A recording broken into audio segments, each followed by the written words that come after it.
Et les amis, nous allons parler de Donald Trump et nous interroger. Rodomontade, menace à prendre au sérieux. Le président américain élu envisage de reprendre le contrôle du canal de Panama. Je rappelle à tout le monde qu'il avait été rendu à ce petit pays d'Amérique centrale par les États-Unis en 1999. Donald Trump qui insiste également, qui revient, c'était déjà dans son esprit lors de son premier mandat, il revient sur le Groenland qui est un territoire autonome mais qui dépend du royaume du Danemark. Alors Donald Trump pense que la propriété et le contrôle par les États-Unis du Groenland sont une nécessité absolue. Alors sans oublier également les quelques plaisanteries récentes concernant le Canada dont Donald Trump ferait bien un 51e État des États-Unis. Ce sont les indispensables avec Hugo Barbier.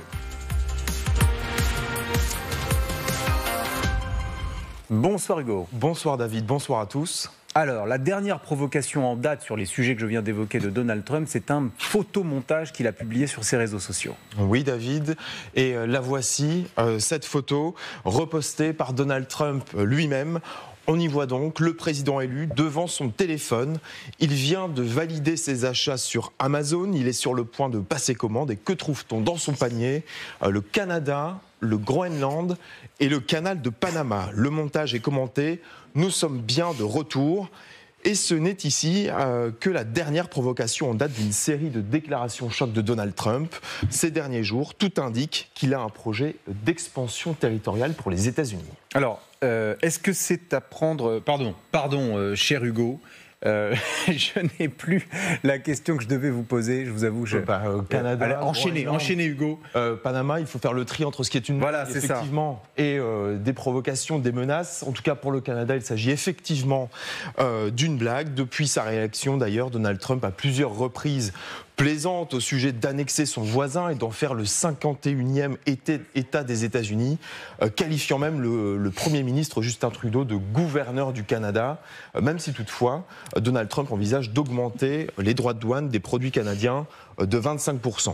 En ce qui concerne le canal du Panama, il est en revanche beaucoup plus sérieux. Écoutez. The United States is the #1 user of the Panama Canal with over 72% of all transits heading to or from U.S. ports. Think of that. So we built it. We're the ones that use it. They gave it away. Alors, qu'est-ce qui agace Donald Trump? Eh bien, ce sont les coûts qu'il juge exorbitants des frais de péage pour emprunter le canal, environ 200 000 $ pour un tel navire, par exemple, pour les plus gros navires qui transportent plus de 10 000 containers, c'est même 300 000 $. Et dans la foulée, Donald Trump publie cette photo. On y devine la proue d'un bateau, visiblement en transit sur le canal du Panama. On va la voir. Voilà, un drapeau américain et ce message « Bienvenue sur le canal des États-Unis ». Tout ceci pourrait prêter à sourire, mais au Panama, par contre, c'est pris très au sérieux, jusqu'à la présidence qui demande le respect de sa souveraineté. Écoutez. Quiero expresar de manera precisa que cada metro cuadrado del canal de Panamá y su zona adyacente es de Panamá y lo seguirá siendo. La soberanía e independencia de nuestro país no son negociables. C'est ce qu'on verra, répond Donald Trump, qui poursuit donc dans la provocation. Et le très sérieux New York Times ne traite d'ailleurs pas ces sujets dans sa rubrique insolite, mais bien dans ses colonnes politiques. Les déclarations du président élu ont rappelé une fois de plus que sa version de l'Amérique d'abord n'est pas un credo isolationniste. Elle reflète également les instincts d'un promoteur immobilier qui dispose soudain de la puissance de la plus grande armée du monde pour soutenir sa stratégie de négociation. Bon, le New York Times prend tout cela très au sérieux. Alors parlons du Groenland. Cette fois, le président élu veut le racheter. Eh bien oui, David, pour Donald Trump, c'est une question de sécurité nationale et de liberté dans le monde. Le Groenland se situe effectivement à une position stratégique. La fonte des glaces arctiques y ouvre la voie à une nouvelle concurrence commerciale et navale. Son sous-sol regorge de réserves de minerais de terre nécessaires aux technologies de pointe. Et d'ailleurs, cette idée ne date pas d'hier, c'est même une obsession qui remonte au premier mandat de Donald Trump. En 2019, le quotidien américain, le Wall Street Journal, faisait cette révélation. À l'époque, le magnat de l'immobilier voulait tout simplement acheter le Groenland, comme on achète un immeuble finalement. Et c'était un projet envisagé très sérieusement par l'hôte de la Maison-Blanche. Toujours selon le Wall Street Journal, qui a eu accès à des échanges privés. Lors de réunions, de dîners et de conversations anodines, M. Trump a demandé à ses conseillers si les États-Unis pouvaient acquérir le Groenland. Il les a écoutés avec intérêt lorsqu'ils évoquaient ses ressources abondantes et son importance géopolitique. Et selon 2 de ces personnes, il a demandé à son conseiller à la Maison-Blanche d'étudier l'idée. Les autorités du Groenland s'étaient alors fendues d'une réponse non sans ironie. Le Groenland est riche en ressources précieuses telles que les minéraux, l'eau et la glace les plus pures, les stocks de poissons, les fruits de mer, l'énergie renouvelable et constitue une nouvelle frontière pour le tourisme d'aventure. Nous sommes ouverts pour les affaires, pas pour un rachat, mais pour Mark Jacobsen, professeur associé au Collège royal de défense du Danemark, un expert de la sécurité dans l'Arctique. Aujourd'hui, ce n'est plus une blague, il n'y a plus beaucoup de gens qui en rient maintenant. Rappelons toutefois, David, que le Groenland est un territoire autonome sous l'autorité de l'État du Danemark. Alors, que ce soit pour le Panama ou pour le Groenland, en réalité, derrière les sorties récentes de Donald Trump, c'est la Chine qui est visée. Effectivement, David, Donald Trump considère que le Panama augmente la facture des bateaux américains sur ordre de la Chine, et ce, afin d'affaiblir les États-Unis avec des taxes importantes. De son côté, le Panama dément fermement fixer les tarifs de son canal sous la contrainte d'un État tiers. Mais en revanche, ce qui est certain, c'est que la Chine a bel et bien des intérêts commerciaux en Arctique. Dans cette région, Pékin développe des infrastructures et des voies de navigation ouvertes par le réchauffement climatique. Et l'administration américaine considère effectivement qu'elle doit empêcher l'implantation de la Chine aux portes des États-Unis avec des investissements chez ses alliés dans la région. Un ancien fonctionnaire du Pentagone et chercheur principal au Wilson Center Polar Institute confirme « Nous voulons que tous ces territoires soient proches de notre propre territoire continental afin de nous protéger et d'empêcher un adversaire de les utiliser à notre désavantage stratégique. » Merci beaucoup Hugo. Alors les uns les autres, Donald Trump est-il en train de nous annoncer un projet expansionniste ? Non, je ne crois pas. Dominique ? Il y a une part de provocation liée à la personnalité de Trump. C'est-à-dire, il pose de vrais problèmes. Je crois que les 3 situations du Canada, de Panama et de Groenland sont assez différentes. Le Canada, on est dans la blague. Dans la blague, peut-être pas de très bon goût pour Justin Trudeau qui se voit rétrogradé au titre de gouverneur d'un État américain. Mais bon, voilà. Le Groenland, le Panama, c'est l'affaire sérieuse, évidemment, la plus sérieuse de toutes, parce que c'est une affaire américaine, de toujours. Faisons un tout petit peu d'histoire. L'État de Panama a été créé par les Américains, en fait, en 1902-1903, c'était alors une province de la Colombie.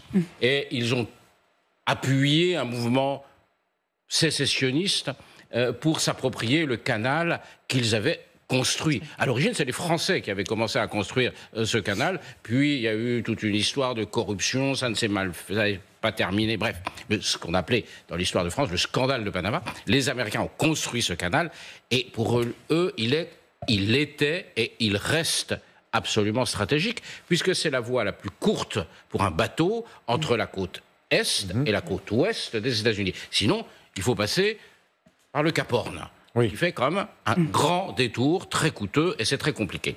Donc c'est stratégique. Évidemment, la menace chinoise, les Chinois sont des partenaires essentiels aujourd'hui de toute l'Amérique latine, leur fait peur.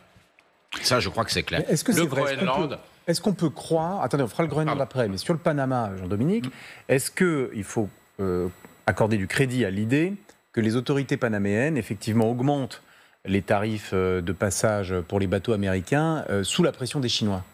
Ils s'en défendent évidemment avec la dernière énergie. C'est vrai que les États-Unis, c'est 74% de ce trafic, la Chine, 21%. Mais il y a effectivement ce procès en volonté d'emprise chinoise. Jean-Dominique le rappelait, c'est avant tout, Panama, une histoire française. C'est Ferdinand de Lesseps qui, surfant sur le succès de l'autre canal, de Suez, eh bien, essaye de mettre en place un dispositif qui échoue après qu'une souscription eut ruiné, pour le scandale qu'évoquait Jean-Dominique à l'instant, plus de 85 000 souscripteurs. Donc 1914, effectivement, les États-Unis achèvent la construction de ce canal, et d'une certaine manière, Trump revendique en quelque sorte une historicité qui lui permettrait de justifier cette manière de faire. Alors, ce qui est très frappant, c'est que, comme souvent chez Trump, il s'attaque à ses alliés pour mieux mettre en garde ses ennemis. C'est-à-dire qu'en l'occurrence, là, le message est effectivement adressé à la Chine via le Panama, dont la Constitution stipule qu'il s'agit d'un bien absolument inaliénable, de même qu'il va fustiger les Européens pour le défaut de financement de l'OTAN. C'est vraiment une technique classique chez lui. Et puis, un dernier point à ce stade, n'oublions pas que les pulsions expansionnistes des États-Unis ne datent pas de Trump. On y reviendra sur le Groenland tout à l'heure, mais quand on se souvient de la performance politique de Theodore Roosevelt, très aimé, Teddy, après les guerres hispano-américaines, notamment sur les Philippines, il est dans une logique parfaitement expansionniste. Donc, d'une certaine manière, en cela, au moins, Trump est l'héritier, avec toute la vulgarité et la grossièreté qu'on lui connaît, l'héritier d'un invariant américain. Elisabeth ? Oui, je rejoins ce que dit Vincent. On a l'impression que Trump invente la roue, mais rien du tout. Je pense qu'il n'est pas forcément au courant, parce que je ne pense pas qu'il connaît son histoire américaine, mais il est vraiment inspiré d'une histoire américaine très longue, que ça soit sur le canal de Panama et l'histoire américaine qu'aux États-Unis on enseigne, et tout à fait un projet américain, on n'en parle jamais des Français, c'est très drôle. Et du Groenland, où on voit jusqu'au 19e siècle les demandes de rachat de Groenland par les Américains, c'est pas nouveau. Donc je pense qu'on est dans quelque chose qui s'inscrit dans un expansionnisme, mais surtout ces questions stratégiques. Jean-Dominique parlait du canal de Panama, c'est aussi stratégique parce que c'est par là où passent tous les navires américains qui passent d'un côté à l'autre pour faire des guerres, entre autres. Et c'est très important pour des Américains, comme le Groenland est important par rapport aux Russie et à la Chine. Vous parlez des bâtiments militaires. Oui, des bâtiments militaires, des navires militaires. Le canal de Panama, donc il y a aussi cet enjeu de sécurité. C'est un enjeu de sécurité, et je crois qu'ils ont même la priorité pour passer par le canal aujourd'hui. Je vous écoute tous les trois, Inde, nous tombons tous d'accord sur le fait que c'est un moyen de faire passer un message de manière forte, mais qu'il n'est pas réaliste d'imaginer que les États-Unis reprennent le contrôle du canal de Panama. On est d'accord là-dessus? Ce qui est intéressant en tout cas avec ce que dit Donald Trump, c'est la façon dont il formule la chose et l'affaire. Ce qu'il dit, c'est que les États-Unis ont été arnaqués. Les États-Unis ont besoin de se remettre au milieu du jeu et de, en quelque sorte, remettre les points sur les i, mais pas uniquement avec le Panama, ou avec la Russie ou avec les Chine, mais avec le monde entier. En réalité, cette histoire, c'est vrai qu'elle a un rapport avec des forces internationales, la Chine, avec la Russie, mais elle a aussi un rapport avec son électorat. Lorsqu'il dit qu'il veut que le Panama réappartienne aux États-Unis parce que les Américains sont arnaqués, c'est la même chose que quand il dit il faut que l'Europe paye plus pour qu'elle soit défendue par l'OTAN.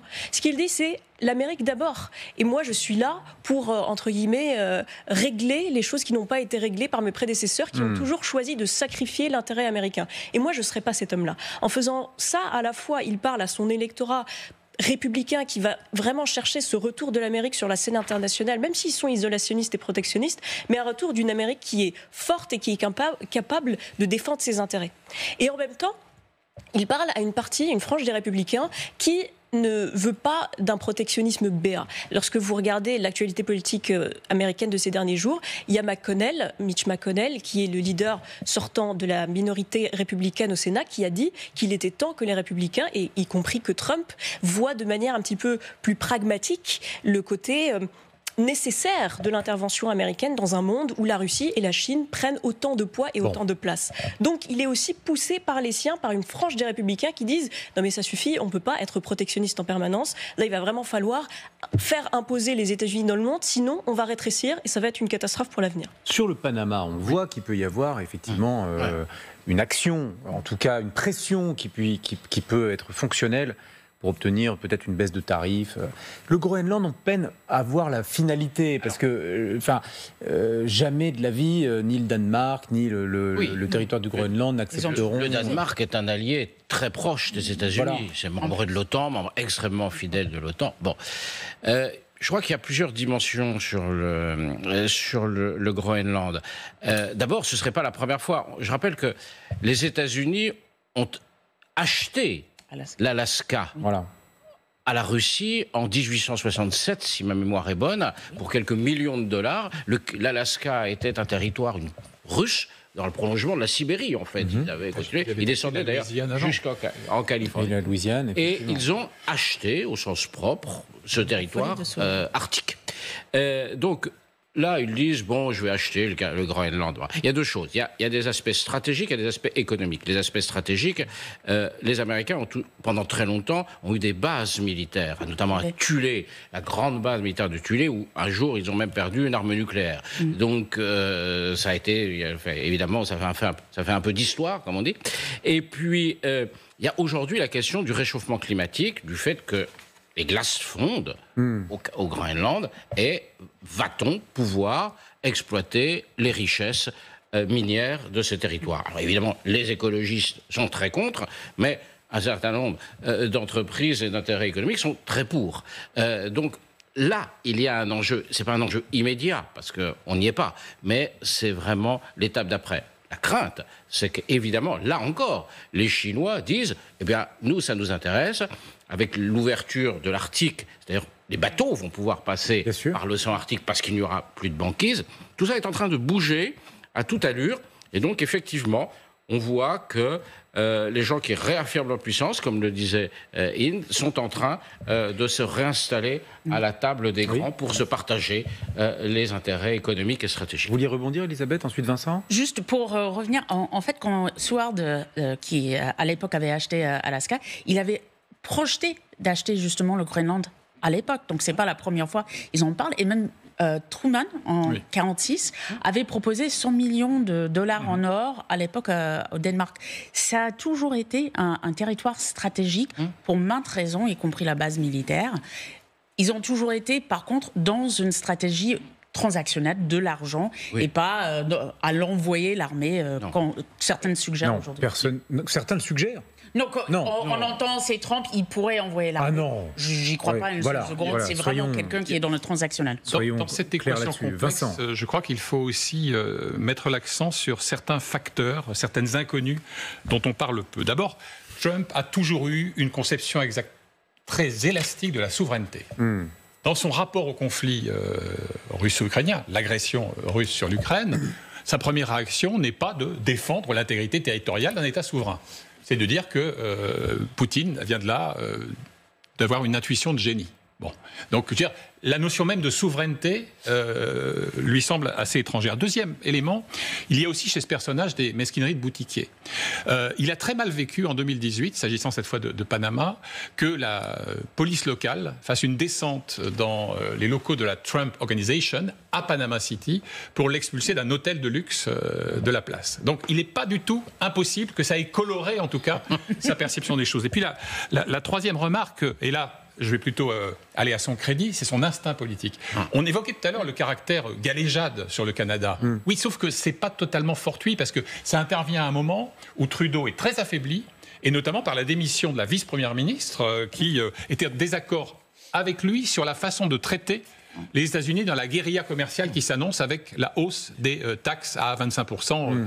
Dont Trump les menace. Donc il y a là trois facettes du personnage Trump à travers les éléments très rationnels qui viennent d'être exposés et qui, à mon avis, ne sont pas anodins. Oui, tout à fait. Ce qui est paradoxal aussi, je pense, c'est que le Panama est quand même un État très proche des États-Unis. Lorsque Carter avait décidé de faire la concession dans les années 70 du canal de Panama, c'était en réalité une époque de guerre froide pour prouver à l'URSS que les États-Unis n'étaient pas impérialistes et qu'ils étaient prêts à faire des concessions, à permettre au peuple de Panama d'avoir accès à ce canal à partir de 1999. Ce qui est encore plus paradoxal, c'est que le président qu'on a entendu, le président du Panama, M. Mulino, qu'on a entendu il y a quelques minutes, a été élu un peu plus tôt dans l'année avec une politique et un programme proche des États-Unis. Il disait qu'il voulait rapprocher le Panama des États-Unis.